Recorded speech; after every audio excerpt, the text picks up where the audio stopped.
भारताचे परराष्ट्र मंत्री एस जयशंकर सध्या लंडनमध्ये आहेत. येथे त्यांनी चॅथम हाऊस थिंक टँकमध्ये एका कार्यक्रमात भाग घेतला. या कार्यक्रमानंतर जयशंकर आपल्या कारकडे निघाले असता तिथे आधीच उपस्थित असणाऱ्या खलिस्तानी आंदोलकांनी त्यांना पाहून जोरदार घोषणाबाजी सुरू केली.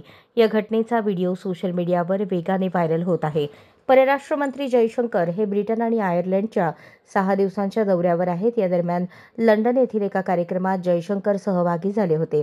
भारताचा उदय आणि जगातील भूमिका या विषयावर चर्चासत्र आयोजित करण्यात आले होते. या दरम्यान त्यांनी काश्मीर, रेसिप्रोकल टॅरिफ आणि अमेरिकेचे राष्ट्रपती डोनाल्ड ट्रम्प यांच्या धोरणावर थेट भूमिका मांडली.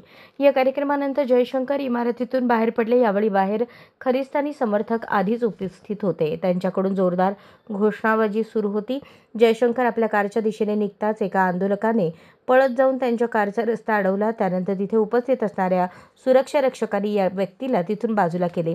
या घटनेनंतर मोठी खळबळ उडाली. इतकी सुरक्षा व्यवस्था असताना आंदोलकाने जयशंकर यांची कार अडवण्याचा प्रयत्न केला तरी कसा, असा प्रश्न उपस्थित होत आहे. अशाच नवनवीन अपडेटसाठी जनता राज्य न्यूज चॅनलला सबस्क्राईब करा, लाईक करा आणि शेअर करायला विसरू नका.